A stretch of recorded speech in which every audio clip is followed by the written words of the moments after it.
All right, this is part two of the abridged version of Edgar Allan Poe's The Fall of the House of Usher. I learned also, but slowly and through broken words with doubtful meaning, another strange fact about the condition of Usher's mind. He had certain sick fears about the house in which he lived, and he had not stepped out of it for many years. He felt that the house, with its gray walls and the quiet lake around it, had somehow, through the long years, gotten a strong hold on his spirit. He said, however, that much of the gloom which lay so heavily on him was probably caused by something more plainly to be seen, by the long continued illness, indeed, the coming death, of a dearly loved sister, his only company for many years. Except for himself, she was the last member of his family on earth. Her decease, he said with a bitterness which I can never forget, would leave him the hopeless and the frail, the last of the ancient race of the Ushers.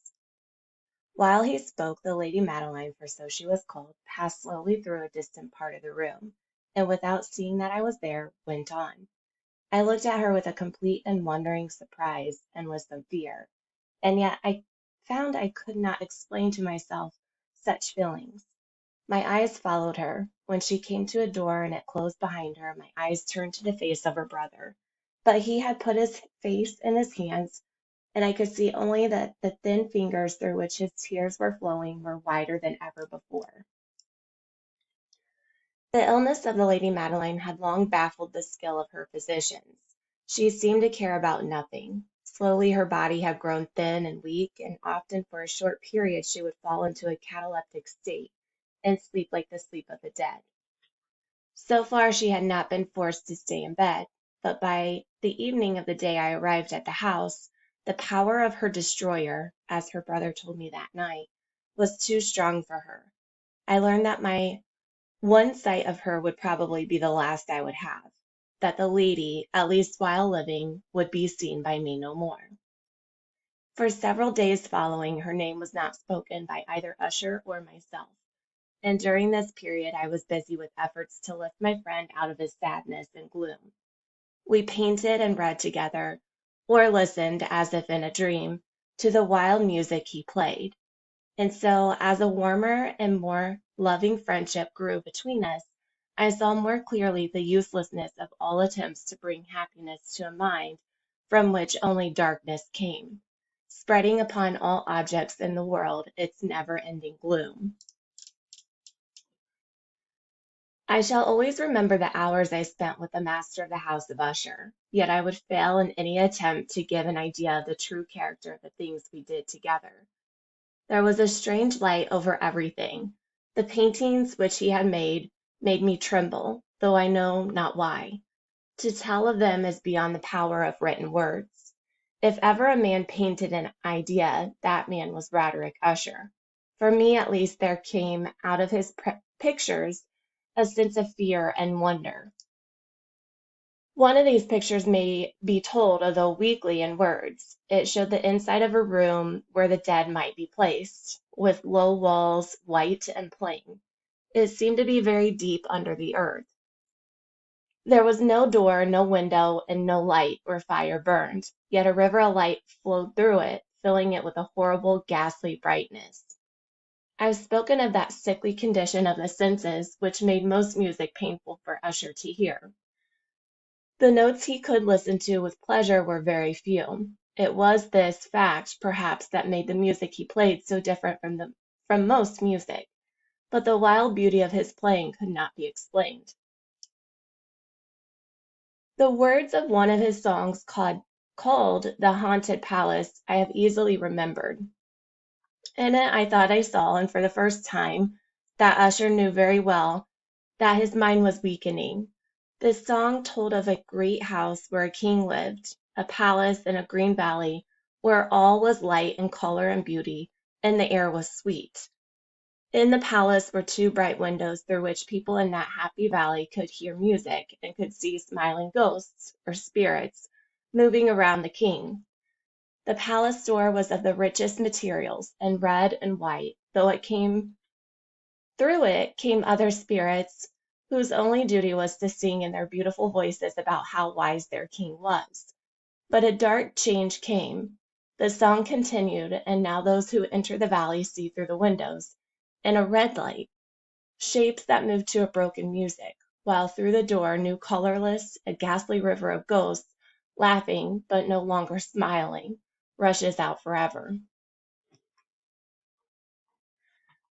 The verses, which were entitled The Haunted Palace, ran very nearly, if not accurately, thus: In the greenest of our valleys, by good angels tenated, once fair and stately palace, radiant palace, reared its head. In the monarch thought's dominion it stood there. Never seraph spread opinion over fabric half so fair. Banners yellow, glorious golden, on its roof did float and flow. This, all this, was in the olden time long ago. And every gentle air that dallied in this sweet day along the ramparts plumed and pallid, a winged odor went away. Wanderers in that happy valley through two luminous windows saw spirits moving musically to a lute's well-tuned lull. Round about a throne were sitting, in state his glory well befitting, the ruler of the realm was seen. And all with pearl and ruby glowing was the fair palace door, through which came flowing, flowing, flowing, and sparkling evermore, a troop of echoes whose sweet duty was but to sing, in voices of surpassing beauty, the wit and wisdom of their king. But evil things in robes of sorrow assailed the monarch's high estate. Ah, let us mourn, for never morrow shall dawn upon him desolate. And round about his home the glory that blushed and bloomed is but a dim remembered story of the old time entombed. And travelers now within that valley through the red litten windows see vast forms that move fantastically to a discordant melody.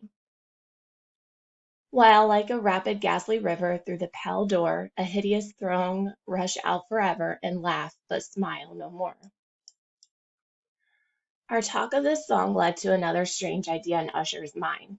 He believed that plants could feel and think, and not only plants but rocks and water as well.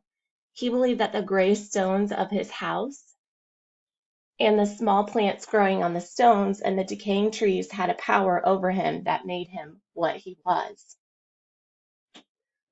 Our books, the books which for years had fed the sick man's mind, were, as might be supposed, of this same wild character. Some of these books Usher sat and studied for hours. We pored together over such works as Vervat H. Chartreuse of Gresset, the Belphegor of Machiavelli, the Heaven and Hell of Swedenborg, the Subterranean Voyage of Nicholas Klim by Holberg, the Chiromancy of Robert Flood of Jean de and yes, and of De la Chamber, The Journey into the Blue Distance of Tieck, and The City of the Sun of Campanella. One favorite volume was a small octavo edition of the Directium Inquisitorium by the Dominican Emeric de Garonne, and there were passages in Pomponius Mela about the old African satires and agapans, over which Usher would sit dreaming for hours. His chief delight, however, was found in the perusal of an exceedingly rare and curious book in quarto Gothic, the Manual of a Forgotten Church, the Vigile Moratorium, Secundum, Tuorum, etc. I could not help thinking of the wild ritual of this work and of its probable influence upon the hypochondriac, when one evening, having informed me abruptly that the Lady Madeline was no more, he stated his intention of preserving her corpse for a fortnight, previously to its final interment, in one of the numerous vaults within the main walls of the building. The worldly reason he gave for this was one with which I felt I had to agree. He had decided to do this because of the nature of her illness, because of the strange interest and obtrusive and eager questions of her medical men, and because of the great distance to the graveyard where members of his family were placed in the earth. I will not deny that when I called to mind the sinister countenance of the person whom I met upon the staircase on the day of my arrival at the house, I had no desire to oppose what I regarded as at best but a harmless and by no means an unnatural precaution. We too carried her body to its resting place, the vault in which we placed it, and which had been so long unopened that our torches, half smothered in its oppressive atmosphere, gave us little opportunity for investigation, was small, damp, and entirely without means of admission for light, lying at great length or great depth immediately beneath that portion of the building in which was my own sleeping apartment. The thick door was of iron, and because of its great weight, made a loud, hard sound when it was opened and closed. So just to recap quickly here, Lady Madeline has passed away. Roderick Usher wants to keep her inside the family vault for a fortnight or 2 weeks because he feels that physicians are very curious about her illness, so he's fearful that somebody might dig up her burial ground to investigate and see what happened to her. They are carrying her down to the family vault, and the narrator tells us that this family vault lay directly below his own bedroom that he is sleeping in. As we placed the Lady Madeline in this room of horror, I saw for the first time the great likeness between brother and sister, and Usher told me that they were twins. They had been born on the same day. For that reason, the understanding between them had always been great, and the tie that held them together very strong. We looked down at the dead face one last time, and I was filled with wonder. As she lay there, the Lady Madeline looked not dead, but asleep, still soft and warm, though to the touch cold as the stones around us. The disease which had thus entombed the lady in the maturity of youth had left, as usual in all maladies of a strictly cataleptical character, the mockery of a faint blush upon the bosom and the face, and that suspiciously lingering smile upon the lip which is so terrible in death. We placed and screwed down the lid, and having secured the door of iron, made our way with toil into the scarcely less gloomy apartments of the upper portion of the house.